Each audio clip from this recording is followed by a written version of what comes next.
Welcome back to The Explainer. Okay, so today we're looking at a crime that literally feels like it was ripped straight out of a dystopian thriller. But this actually happened in real life, right in the living room of a quiet home. We're unpacking an absolutely devastating new psychological cyber extortion tactic.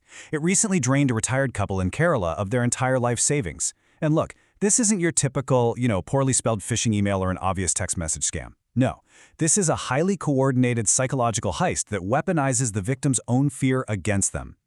100%. Seriously, 100%. That's the exact chunk of this retired couple's life savings that just vanished. We're talking decades of hard work, careful planning, budgeting for their twilight years, just entirely wiped out in a matter of days. It's complete and total financial devastation.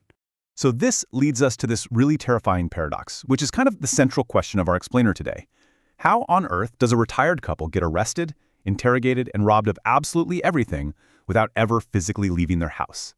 I mean, there were no handcuffs, there were no police cars parked in the driveway, and yet the psychological terror they went through was just as real as any physical prison. To understand how ordinary people can fall into this trap, we really need to break down the actual mechanics of the crime. Okay, let's dive right into Part 1, the anatomy of the scam, and break down exactly how this trap is set.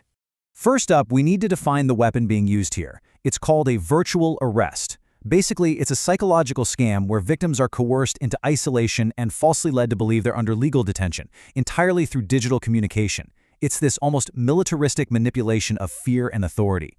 These scammers, they aren't hacking your bank account, they're hacking your mind. They're creating this totally alternate reality where you are suddenly the prime suspect in a massive crime, and your only lifeline is, ironically, the exact person trying to rob you. Now, you might be wondering, who actually falls for this? Well, it's incredibly important to anchor our perspective here, because the targets were just an ordinary, retired, elderly couple in Kerala. These weren't careless people, right? They were normal citizens who trusted authority and wanted to do the right thing. And scammers specifically prey on this exact demographic because they respect the police, they fear legal trouble, and let's be honest, they often have a lifetime of accessible savings. It's just a really stark reminder that honestly anyone can fall prey to a well-engineered psychological trap if they're caught off guard. Let's move to Part 2, the fake authorities, and see how they actually build this terrifying illusion. So, the scammers followed this highly disciplined, step-by-step playbook that's designed to just rapidly escalate panic while keeping the victim from verifying a single thing. Step 1 is the initial shock. They claim a package with illegal items, we're talking drugs, fake passports, has been intercepted in the victim's name. Then, Step 2 is the escalation. Before the victim can even process what they just heard, the call is suddenly transferred to a fake cybercrime division. And then Step 3, the isolation. They demand the victim download Skype or a similar video app and lock themselves in a room, strictly forbidding them from speaking to family or the actual local police. And to make this whole charade completely believable, they deploy this overwhelming, multi-layered fake authority. You're not just talking to one guy. The victim speaks to telecom officials warning them about disconnected service. Then they're passed to customs officers talking about illegal packages. And finally, these really stern police and cybercrime investigators issuing legal threats. It's brilliant in the worst way. It's designed to systematically bypass the couple's critical thinking. Because when 3 different official agencies are telling you the exact same terrifying story, your brain just goes straight into survival mode. Which brings us to Part 3, the virtual arrest trap, or the digital prison. Now, what's really interesting here is the stark, absolutely horrifying contrast. On one side, you have the illusion the couple was experiencing. They truly believed they were facing severe criminal charges, massive public shame, and immediate physical jail time. But on the other side, the reality? You've got scammers sitting in some remote boiler room, probably drinking coffee, manipulating innocent victims who are quite literally just sitting on their own couch. The entire prison was constructed out of nothing but words and video calls.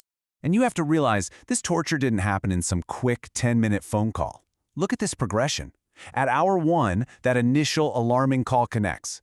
By hour 24, the couple is enduring continuous Skype surveillance and intense interrogation by these fake officers. By 48 hours, total isolation is achieved. They are utterly cut off from the outside world, probably afraid to even look out their own window. And by hour 72, complete psychological breakdown and financial extortion. It's just a systematic, grueling wearing down of human endurance. Just imagine sitting in your house and hearing these words echoing through your laptop speakers from a guy in a very convincing uniform. You are under investigation. You must not contact anyone or you will face immediate consequences. that threat of isolation, that is the glue holding this whole scam together. Think about it. If the couple had called a neighbor or the real local police station for even 30 seconds, the illusion would have completely shattered. The scammers know this, so they mandate absolute digital captivity.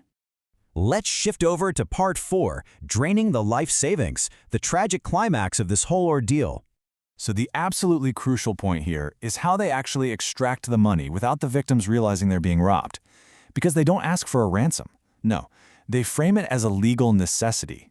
They coerce the couple into transferring their funds to a quote-unquote secure government account to act as a verification deposit, basically telling them they need to do this to clear their names and avoid impending prison. In their exhausted, terrified state, this couple genuinely believed they were complying with the law, not handing over their life's work to criminals. And this brilliantly, tragically, illustrates the catastrophic result of that compliance. A complete and total transfer of wealth. 100% of the funds were wired to the scammers, 0% remained. It's literally everything. The scammers drain every single account they can get the victims to access, leaving them with absolutely nothing. Because once the money is gone, the fake officers just vanish, the Skype call drops, the constant surveillance ends, and then comes the truly heartbreaking aftermath, the devastating realization that it was all an elaborate lie. The adrenaline finally fades, the fog clears, and the couple is left staring at empty bank accounts, realizing the authorities they trusted were actually the thieves that ruined them. Honestly, the psychological scars of that realization often run just as deep as the financial ruin itself. Okay, let's bring it back to reality with Part 5, red flags to remember and how to protect yourself. We really need to memorize these crucial warning signs so you can use pattern recognition to safeguard yourself, your parents, and your grandparents. Because real law enforcement simply does not operate this way. If you receive an unsolicited call from someone claiming to be an authority figure, that is flag number 1. If they demand you isolate yourself on a video call like Skype, flag number 2. If they use immediate, frantic threats of arrest, flag number 3. And the ultimate giveaway. If they ever request money, wire transfers, or gift cards to clear charges, there is no way around it. You are dealing with a scammer. Just hang up immediately. So I want to leave you with this final, vital thought. We all think we're way too smart to fall for a scam, right? Right up until the moment panic overrides logic. If your phone rang right now and a stern voice claiming to be an officer told you a warrant was out for your arrest, would you know how to break the spell? Would you have the courage to just hang up? Take this knowledge, share it with those you love, and never let anyone build a prison for you over the phone. Thanks for joining me on this explainer. Stay safe, stay skeptical, and I'll catch you on the next one.